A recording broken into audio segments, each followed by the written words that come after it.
Betting apps కేసులో anchor Shyamala Panjagutta పోలీసుల ముందు విచారణకు హాజరయ్యారు. తనపై నమోదైన కేసులు క్వాష్ చేయాలని ఇదివరకు శ్యామల హైకోర్టులో పిటిషన్ వేసింది. దీనిపై విచారణ జరిపిన ధర్మాసనం ఆమెను అరెస్ట్ చేయొద్దని పోలీసులను ఆదేశించింది. విచారణకు సహకరించాలని శ్యామలకు సూచించింది. హైకోర్టు ఆదేశాల మేరకు శ్యామల విచారణకు హాజరయ్యారు.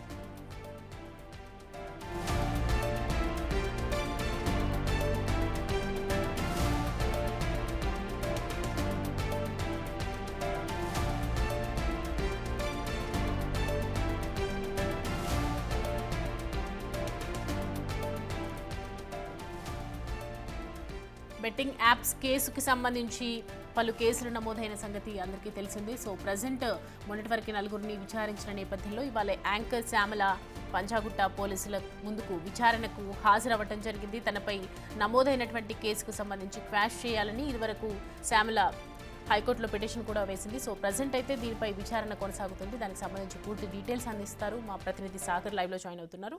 సాగర్, ప్రజెంట్ డీటెయిల్స్ ఏంటి? అక్కడ యాంకర్ శ్యామల హాజరైనట్లుగా తెలుస్తోంది. సౌమ్య, కొద్దిమే శ్యామల పంజాగుట్ట పోలీస్ స్టేషన్ ముందు విచారణకు హాజరయ్యారు. బెట్టింగ్ ప్రమోషన్ కేసులో ప్రధానంగా ఇటు ఏదైతే ఏ కంపెనీలకు ఆంధ్ర 360 అనే బెట్టింగ్ యాప్ కూడా ప్రమోట్ చేసినట్టుగా కూడా పంజాగుట్ట పోలీసు ఇప్పటికే ఆధారాలు సేకరించిన నేపథ్యంలో ఆమె కంపెనీలకు ఏ బెట్టింగ్ యాప్స్ ప్రమోట్ చేసిందన్న అంశాలతో పాటుగా ఆమె సోషల్ మీడియా ప్లాట్ఫామ్స్ లో ఏ కంపెనీలకు ప్రమోట్ చేసింది, ఎన్ని వీడియోలు ప్రమోట్ చేసింది, దీంతో పాటుగా బ్యాంక్ స్టేట్మెంట్ కూడా పరిశీలించనున్నారు.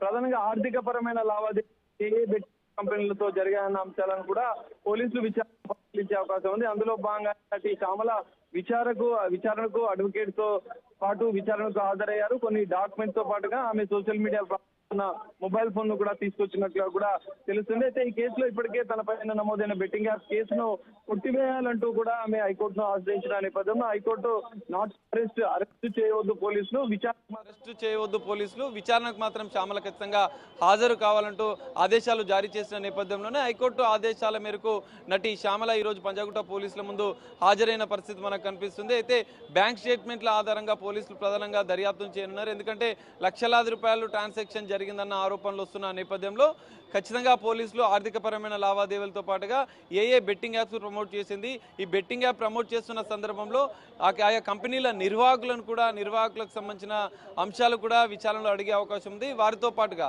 ఏదైతే మీడియేటర్లు, మీరు నేరుగా బెట్టింగ్ యాప్స్ని ప్రమోట్ చేశారా, నిర్వాహకులు నేరుగా మిమ్మల్ని సంప్రదించాలా, లేదా మధ్యవర్తులుగా మీడియేటర్లుగా ఎవరు ఉన్నారన్న కోణంలో కూడా పోలీసులు విచారించే అవకాశం కూడా కనిపిస్తుంది.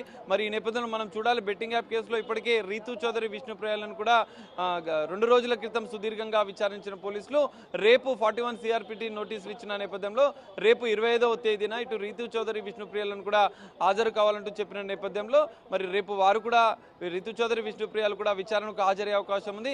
మరి విచారణ అనంతరం కూడా ఈ కేసులో పలు కీలక పరిణామాలు చోటు చేసుకునే అవకాశాలు కనిపిస్తున్నాయి. ఎందుకంటే ఇప్పటికే పోలీసులు బెట్టింగ్ యాప్స్ ప్రమోషన్ కేసులో సీరియస్ గా తీసుకోవడం, ఈ నిర్వాహకులకు సంబంధించిన కంపెనీల పైన కూడా నిఘా పెట్టడంతో పాటుగా ఖచ్చితమైన ఆధారాలు ఉంటే ఖచ్చితంగా ఈ కేసులో అరెస్టు చేస్తామంటూ కూడా పోలీసులు చెప్పిన నేపథ్యం కనిపిస్తుంది.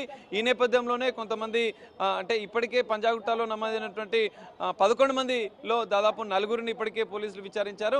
టేస్టీ తేజతో పాటుగా కానిస్టేబుల్ కిరణ్, విష్ణుప్రియ, రీతూ చౌదరి విచారణ ముగిసింది. అయితే ఈ నేపథ్యంలో మరికొంతమందిని కూడా ఈ కేసులో విచారించే అవకాశం కూడా కనిపిస్తుంది. ఇందులో ఇమ్రాన్, హర్షసాయిల్ మాత్రం పోలీసులకు అందుబాటులో లేదు.